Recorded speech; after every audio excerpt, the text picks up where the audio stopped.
Ya, terima kasih Anda yang baru saja bergabung bersama kami masih di hari spesial. Hari ini kita merayakan hari ulang tahun yang ke-17. Nah, seperti di awal tadi kita sampaikan ya bahwa bangsa Indonesia baru saja menyelesaikan atau masih ya dalam proses nih ya pesta demokrasi.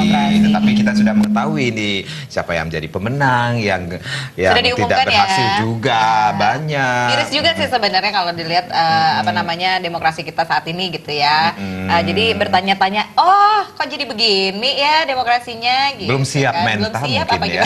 Apanya yang nggak siap? Itu sepertinya harus diberikan lagi pendidikan politik sejak dini. Betul. Ya, jadi supaya tidak ada lagi terjadi hal-hal yang seperti kejadian beberapa waktu yang lalu. Padahal beberapa negara tetangga bahkan negara-negara yang lain sudah memberikan apresiasi terhadap pelaksanaan pesta demokrasi di Indonesia. Tapi kalau dipikir-pikir untung deh dulu saya sekolah dapat pendidikan PPKN ya. Ah, PPKN apa PMP? Ah, PMP dulu baru PPKN. Kelihatan umurnya ya. Baik, nah, kita pendidikan, akan berbicara tentang pendidikan politik untuk generasi muda. Bersama kita telah hadir. Ada juga generasi muda 11-12 sama kita ya. Maksudnya 11-12 tahun ya dari kita. 11-12 tahun dulu gitu ya. Kita sudah hadir, ini ada Kade Egy Segel. Ya, apa kabar deh? Om Swastiastu deh.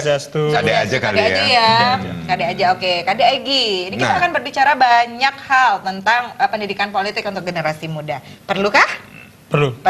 Tapi sebelumnya kita korek lagi ya. Oke, kita punya informasi apa nih, Pi? Oke, ini dia. Pemirsa, tembakau yang dipanaskan bisa menjadi salah satu solusi ramah lingkungan terhadap pencemaran udara yang disebabkan oleh asap rokok.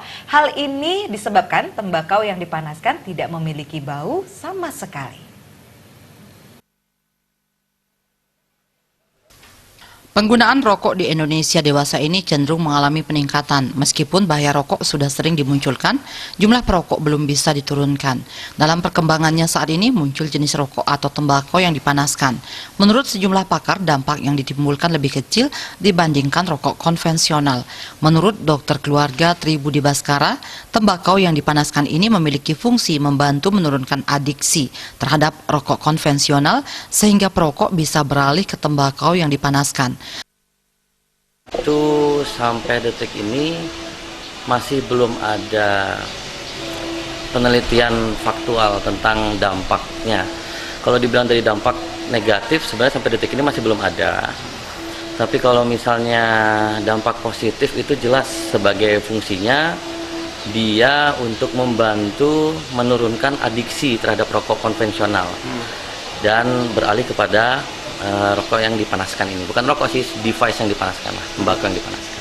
Nah, device atau tembakau yang dipanaskan itu dia sama sekali tidak ada proses pembakaran di situ, tapi hanya dipanaskan saja sehingga substrat yang ada dalam kandungannya itu memang tetap akan keluar, tetap masih memiliki kandungan seperti nikotin dan tar memang masih ada, tapi berdasarkan penelitian itu nikotinnya jauh lebih tarnya jauh lebih kecil sampai ke 0,00 sekian persen. Salah satu hal positif yang diberikan oleh tembakau yang dipanaskan ini adalah tidak memiliki bau sama sekali sehingga bisa dikatakan ramah lingkungan. Andika, Bali TV. Oh, jadi gitu. Itu yang dimaksud. Bisa ramah lingkungan. Baik, kalau ngomongin tentang ramah lingkungan, kita juga harus berbicara tentang bagaimana pendidikan politik yang sangat ramah untuk generasi muda. Ah, itu dia. Emang MC sejati ya, kait-kaitin semua bahasa ya, gitu ya. Nggak dunia radio kali ya. Oke. Baik, pendidikan politik untuk generasi muda. Kalau kita berbicara tentang, ini bukan... Kita belum ke generasi mudanya, tapi kalau kita lihat nih dunia politik di Indonesia ini menurut seorang Kade ini, seorang pemerhati politik di sini seperti apa sih saat ini? Untuk politik saat ini, menurut saya, menurut pengamatan saya juga sudah cukup dewasa untuk sebuah negara demokrasi yang besar. Kita sudah hampir dari tahun 1955 sampai tahun 2019 melaksanakan pemilu. Jadi saya rasa politik di Indonesia itu sekarang sudah mulai dewasa ya. Apalagi kemarin kita meskipun di 2019 ini ada panas-panasnya sedikit. Iya, betul. Seperti yang kita sayangkan di tanggal 22 Mei kemarin. Tapi itu adalah suatu bentuk untuk sebenarnya pendewasaan diri. Proses. Untuk proses pendewasaan Ya. demokrasi di negara kita sendiri Iya. sih.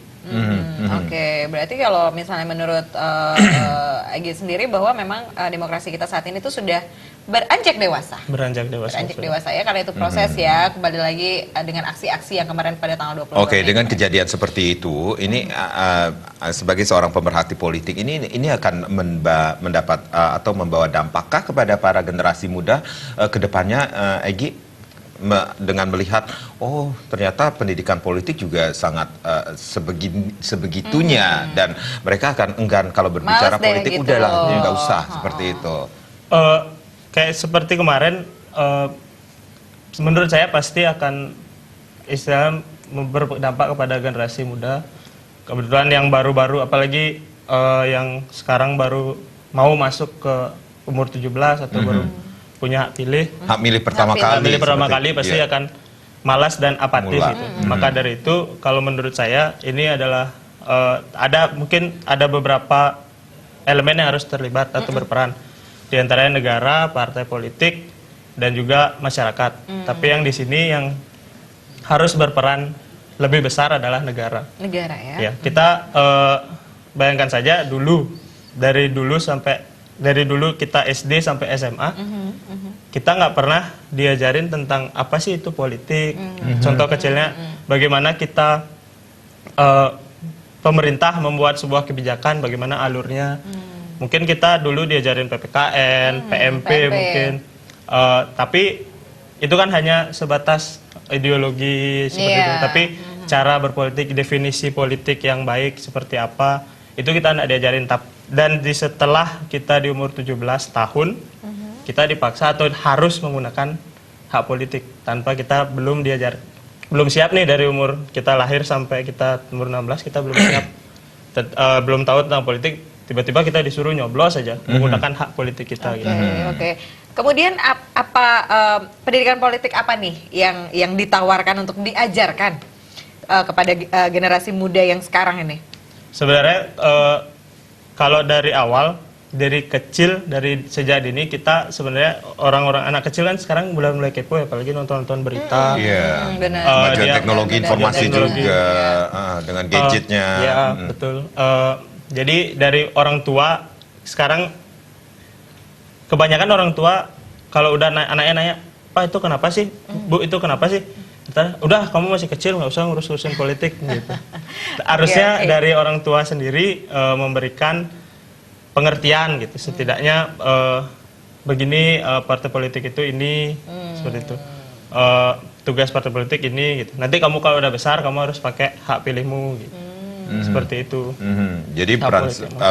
peran serta negara, di samping itu juga peran serta keluarga juga Keluarga. berpengaruh juga terhadap perkembangan nanti mereka tahu dunia politik ke depannya. Tapi kalau kita berbicara tentang dunia politik ini, kapan sih seharusnya kita ajarkan kepada generasi muda atau bisa dikatakan usia dini, Egy? Usia dini kalau dari kecil sebenarnya dari dia mulai TK ya, saya rasa dari TK kita sudah sebagai orang tua harus mengajarkan setidaknya bagaimana mencintai negara ini, kemudian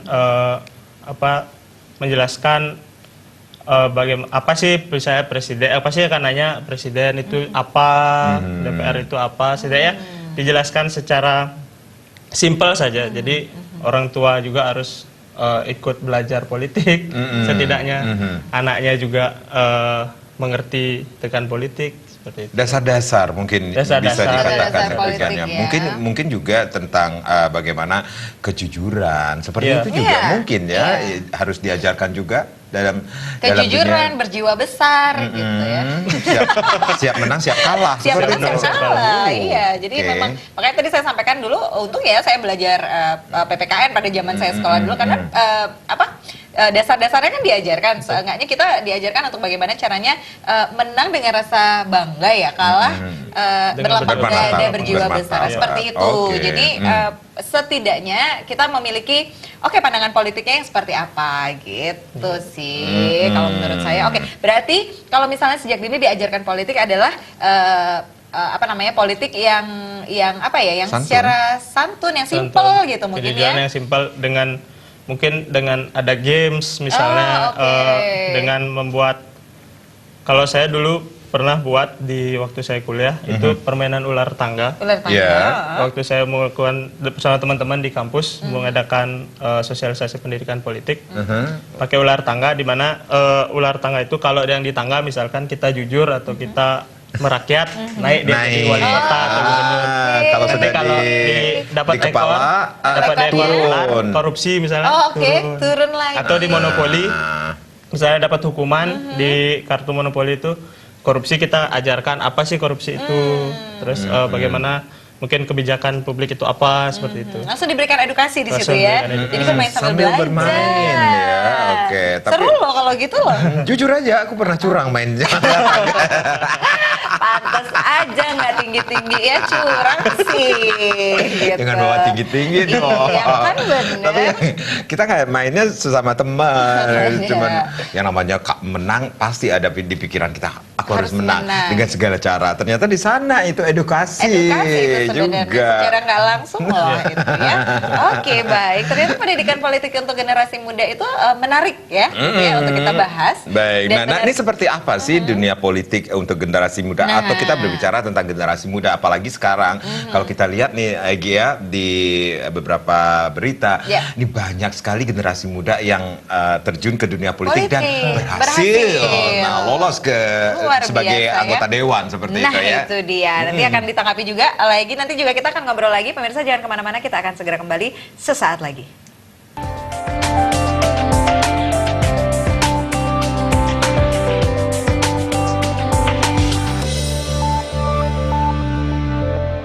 Masih bersama dengan Kade Egy Segel ya tentunya ya. Seorang pemerhati ya, pemerhati politik. Pendidikan politik Betul. untuk generasi muda. Kita ngomongin generasi muda, generasi milenial, generasi kita. Generasi kita ya, 17 tahun yang lalu. Aduh jauh banget 17 tahun yang lalu. Iya kan, habis tolak ukurnya kita yang jauh lah ya. Aduh, oke baik.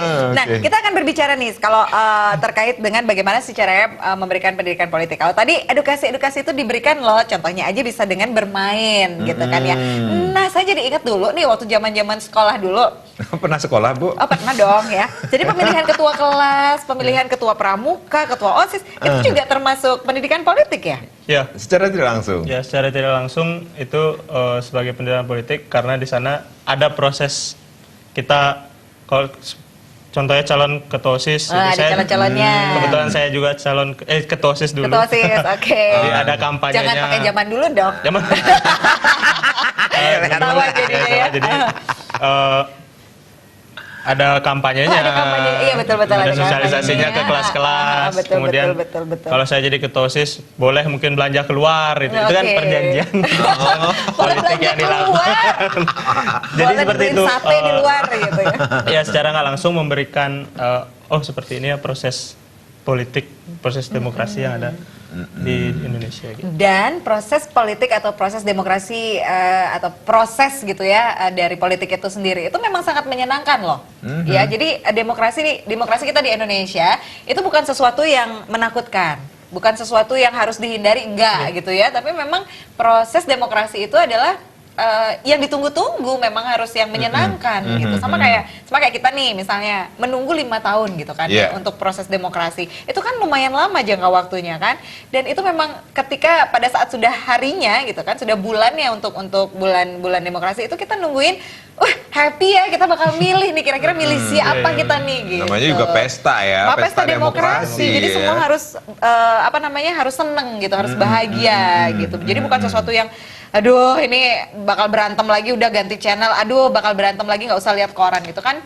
Nah ini seperti pertanyaan Sedih. aku tadi ya. Nah ini banyak sekali persentasenya kalau kita lihat ini banyak juga nih generasi milenial, kaum muda yang ya bisa dikatakan ini ketika mencalonkan diri sebagai anggota dewan, sebagai anggota dewan berarti sudah terjun secara langsung ya ke dunia politik. Kan banyak juga yang berhasil ya, kita betul. bangga ya. Bangga banget Nah, sebagai generasi ini muda.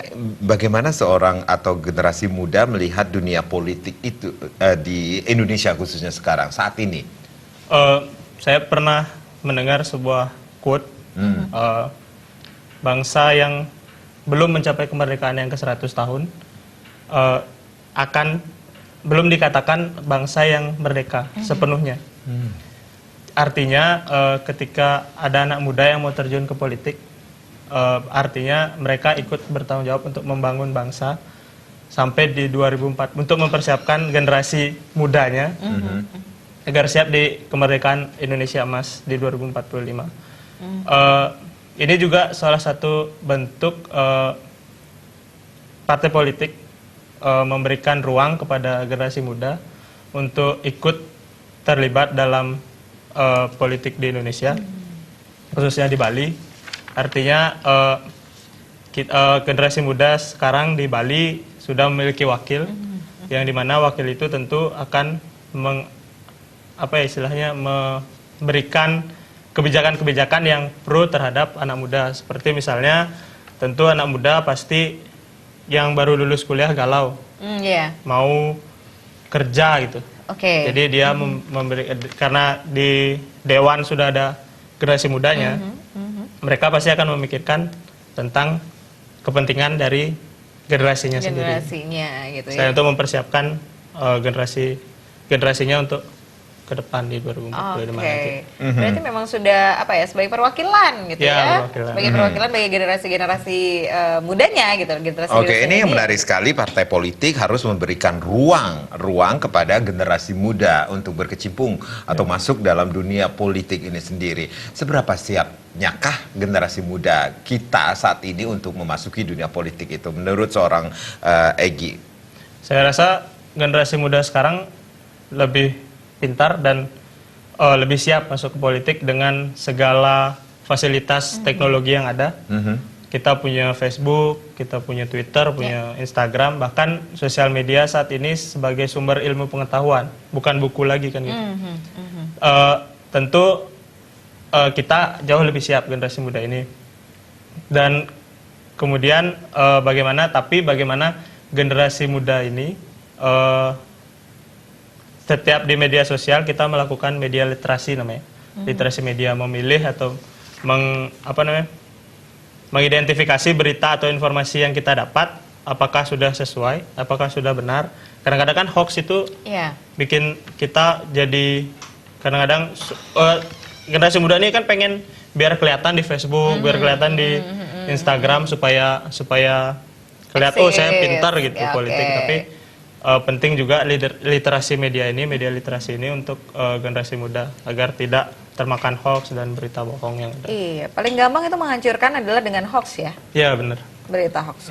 Itu banyak. Oke, dan ini literasi media bisa dikatakan demikian ya, kemajuan teknologi informasi juga atau kemajuan media sosial juga berpengaruh terhadap Harus dibarengi dengan literasi media itu sendiri. Jadi berpolitik secara taktis, misalnya pemasangan baliho-baliho, mungkin sekarang sudah tidak menarik lagi ya bagi generasi muda ya. Udah nggak menarik lagi, justru kebanyakan malah yang generasi muda yang jadi DPR malah kampanyenya lebih sering di media Instagram, sosial, di Facebook. gitu. Saya perhatikan sih seperti itu gitu. Oke, baik. Dan cukup banyak mendapat simpati, khususnya di generasi mereka ya. Mereka ya, betul. Oke, menarik ya kalau misalnya anak muda kita melihat gitu ya perkembangan generasi muda untuk masuk ke dunia politik. Iya. Kita itu sangat-sangat menarik. Oke, nama besar apakah juga berpengaruh terhadap keberadaan mereka? Kalau kita lihat ini banyak juga public figure yang secara nasional sudah dikenal oleh masyarakat, tetapi mereka juga masih berusia muda, tapi jeblok juga dalam untuk menjadi anggota dewan. Ya, itu mempengaruhi ya. Dalam politik semua nama besar itu kan untuk meningkatkan elektabilitas. Tapi sekali lagi kalau kita di politik intinya kita harus turun langsung ke masyarakat. Kalau kata Diana Pitupulu, kita harus merasakan bau keringat rakyat itu sendiri supaya kita tahu perjuangan rakyat dan apa yang rakyat butuhkan. Jadi meskipun kita punya nama besar tapi tidak pernah turun, tidak pernah bermasyarakat, Iya. hanya mengandalkan uang, itu jeblok sih pasti menurut saya. Oke, Iya, jadi baik. memang harus turun, Jadi harus turun ke mengetahui masyarakat, apa permasalahannya situasi sebenarnya, yang- situasi Ya. dan kondisi di Betul, lapangan seperti betul, apa betul, gitu betul, ya. betul. Wow, menarik sekali ternyata. Sudah siap? Siap kemana? Enggak, maksudnya sudah siap untuk rehat sejenak. Oh, sudah, maksudnya. sudah. Kamu nggak usah Oke, mancing-mancing ya. Pemirsa jangan kemana-mana karena sesaat lagi kita masih akan kembali, tapi tentunya setelah yang berikut ini.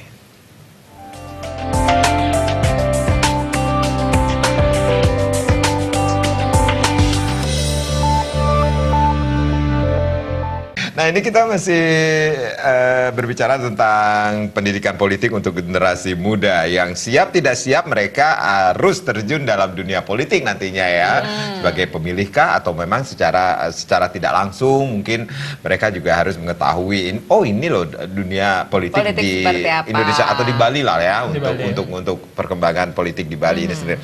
Kalau kita melihat ini perkembangan politik di Bali ini beberapa waktu lalu ini cukup mengejutkan ya, Egy ya. Iya. Mengejutkan juga bagi Hasil-hasilnya. hasil-hasilnya juga. Oke, Mm-mm. ya. Banyak yang memprediksi si A yang lolos ternyata tidak lolos, tidak. tiba-tiba ada nama baru tiba-tiba muncul, apalagi yang tidak pernah kelihatan Terdengar dalam ya, dunia benar. politik ya. Mm-mm. Banyak hal mengejutkan di pemilu Banyak. 2019. Benar, benar. Makanya itu tadi banyak Hal hal-hal mengejutkan. yang sangat-sangat apa ya harus kita mungkin dari teman-teman ada yang mengawal, ada yang apa gitu ya. Jadi memang harus kayaknya kok 2019 ini apa ya zaman deg-degan kayaknya ya. Zaman Zaman ada- deg-degan, zaman panas kayaknya untuk demokrasi di Indonesia pada 2019 karena tidak hanya kita saja yang di Bali tapi yang di luar juga seperti itu untuk Indonesia juga seperti itu ya pemilihan presiden dan lain-lain. Sebenarnya nih peranan generasi muda untuk ikut di politik itu sejauh mana sih kalau menurut Egy nih? Peranan generasi muda tentu penting sekali ya karena kita kalau bilang usia milenial berarti sekarang usia 17 sampai 35 Lima. tahun. Ya.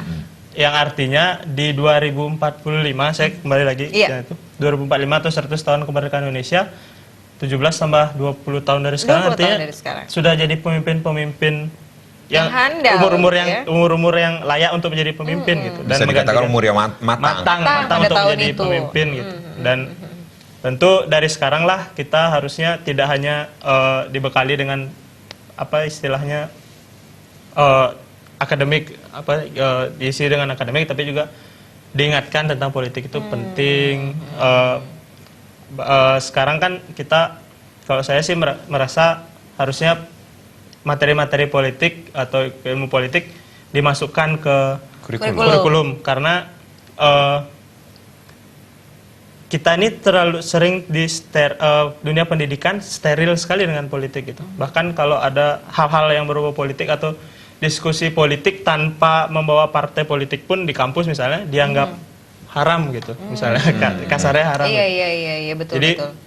perlu adanya peran yang besar dari pemerintah untuk istilahnya tidak mensterilkan sistem pendidikan dari ilmu politik itu sendiri karena kalau kita masuk ilmu politik atau ilmu sosial baru kita tahu oh ternyata ilmu politik ini cara mendistribusikan kekuasaan gitu kepada semua masyarakat demi kepentingan bersama.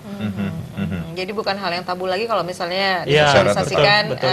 masuk ke kurikulum ya. Iya. Jadi memang harus tahu. Jadi Harus semua generasi itu harus tahu bahwa ada pendidikan politik yang seperti ini Iya. gitu. Jadi tidak salah nanti pendidikan politiknya seperti Contoh apa. kecilnya saya bagaimana sebuah kebijakan itu bisa dibuat gitu misalnya atau perda atau undang-undang bisa dibuat kita dari kecil diajarkan. Oke, pada akhirnya nanti mereka akan menjadi salah satu yang mengambil keputusan. Iya, betul. Gitu ya untuk bangsa Indonesia. Oke, Egy selaku pemerhati politik ini ada yang ingin disampaikan kepada generasi muda untuk mengetahui ini loh dunia politik yang harus siap tidak siap kalian juga harus akan turut serta berperan serta dalam dunia politik di Indonesia. Untuk generasi muda, termasuk saya dan semua teman-teman, mari kita perbanyaklah membaca informasi atau mencari informasi, jangan langsung baru kita dapat informasi langsung dimakan, langsung di-sharing, tapi disaring dulu baru di-sharing. Itu lebih baik dan tentu jangan pernah apatis dengan dunia politik, karena sebenarnya politik membutuhkan orang-orang baik di dalamnya. Oke, Oke, dunia politik dunia membutuhkan politik, orang-orang baik di orang-orang dalamnya. baik. Dan Ya. dunia politik, pesta demokrasi harus dirayakan secara bergembira ya. Baik, Egi, terima kasih sudah sharing di Aduh, sini ya. asik banget. Ya, selamat Terima ulang kasih tahun sekali buat lagi. Bali TV. Ah, Oh, iya, terima terima kasih kasih. juga Nanti ya. malam datang dong. Siap. Ke Center ya.